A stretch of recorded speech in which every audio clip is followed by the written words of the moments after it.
जैसा कि एक बहुत ही दुखद घटना घटी वेदांता में कार्यरत शेरगजरा गांव के हमारे एक साथी 25 वर्षीय नौजवान उनका कार्य के दौरान ही देहांत हो गया, मृत्यु को प्राप्त हो गए। और उन्हीं के मृत्यु के उपरांत जो कि कंपनी का नियम होता है मुआवजा व उनके आश्रित के नियोजन को लेकर हम लोग वार्ता के लिए आए थे, धरने पर बैठे थे। तो उसके बाद स्थानीय प्रशासन के पहल से सियारजोरी थाना में हम लोग वार्ता के लिए आए थे और इस वार्ता में कंपनी के एचआर माननीय रावत जी और चास के सदर के एसडीपीओ महोदय, एसडीएम महोदय, उनकी उपस्थिति में वार्ता हुई।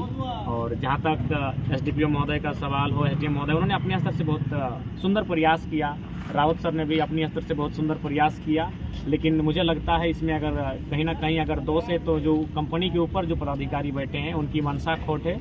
और सोच सकते हैं कि इस कंपनी को स्थापित होने के लिए पहले यहाँ के स्थानीय लोगों ने अपनी ज़मीनों को दान देने का कार्य किया था और उसके बाद मजदूर के रूप में उन्हीं जिन्होंने ज़मीन दान दिया है, जिन्होंने भूदान किया है, आज उनके बेटे मजदूर के रूप में कार्य करते हैं और समय समय पर वे भी प्राणों की बलिदान दे रहे हैं। कोई सेफ्टी रूल्स नहीं होने के कारण आज बीते 3-4 महीनों में ये दूसरी घटना है कंपनी में जब किसी मजदूर को अपनी जान गंवानी पड़ी, जो कि दुर्भाग्य की विषय। इसी कंपनी में स्थानीय विधायक उनका मैंने 13वीं से नौकरी लग जाता है। सुनने वाला बड़ा हंसी का विषय है कि कोई डीसी और एसपी हैं, आईएएस और आईपीएस रैंक के अधिकारी, उनकी पत्नियां यहाँ 90,000 95,000 की सैलरी उठा रही है, तब कोई प्रोटोकॉल और रूल नहीं बनता है। लेकिन जब एक मजदूर अपनी मजदूर मौत के बाद जब अपने आश्रितों के लिए एक नौकरी की बात उनके आश्रित करते हैं, तब यहाँ बहुत सारा प्रोटोकॉल आता है, प्राइवेट की बात करते हैं, ठेकेदारी की बात करते हैं, लेकिन वेदांता में अस्थायी नौकरी की बात नहीं कर पाते हैं। ये शर्मनाक है और बहुत ही दुर्भाग्यपूर्ण स्थिति है कि हमारी जान जाने के बाद भी जिस जमीन को हमने दिया है कंपनी को अपनी उन्नति के लिए, उस पर अगर हमारा ऐसा हाल है तो कहीं ना कहीं शर्मनाक है, बहुत दुर्भाग्य है। और भारत के संवैधानिक देश में एक सवाल खड़ा होता है कि यहाँ डीसी की मैडम,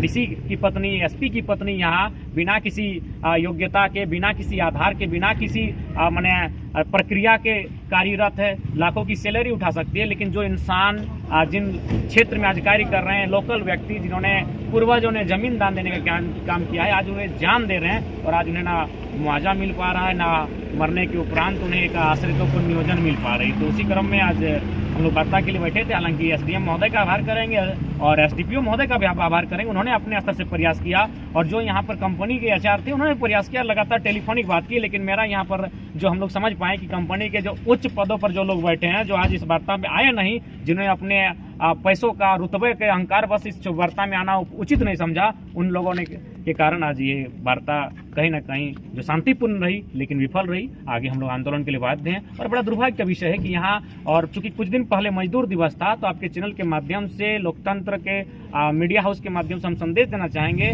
क्योंकि आज पूरा घटनाक्रम को हमने भी जीवन में पहली बार इस तरह वार्ता में भाग लिया है और घटनाक्रम को अपने आंखों से हमने देखा कि जब ये स्टार्टिंग था तो उस समय 3 लाख मुआवजा की बात कही गई, जब प्रेशर बना तो 6 लाख तक गया, 8 लाख, 9 लाख, 11 होते हुए 15 लाख तक गया था। 15 लाख तक मुआवजा फाइनल हुआ था और हम लोग की 2 ही मांग थी, 15 लाख का मुआवजा और वेदांता में नौकरी।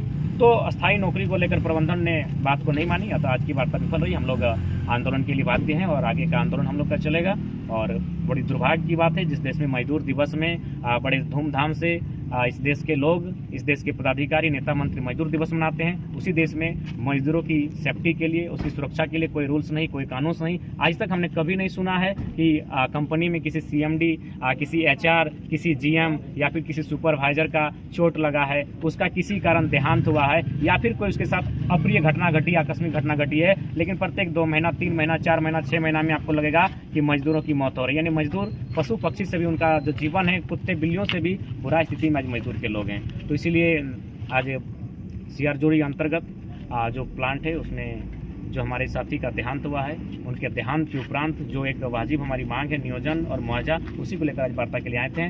और जो मुआवजा की बात थी वो 15 लाख की थी, उस पर कंपनी की सहमति बनी, लेकिन जो नियोजन की बात थी उस पर सहमति नहीं बनी। इसलिए आज लगभग रात्रि 3 बजे इस वार्ता को हम कह सकते हैं कि पूर्ण सफल नहीं हो पाई, इसका हमें खेद है। आगे हम लोग आंदोलन के लिए बाध्य होंगे। और ऐसे भी कहा ही गया है, मजदूर और किसानों का जीवन यहाँ पशु पक्षियों से, कीड़े मकोड़ों से भी सस्ता होता है और आगे भी जान जाएंगी, फर्क नहीं पड़ता है। लेकिन जब तक हम लोग जिंदा हैं, जब तक शरीर में जान है, अपनी आवाज़ को बुलंद करते रहेंगे और जो हमारा हक अधिकार है उसकी बात करते रहेंगे।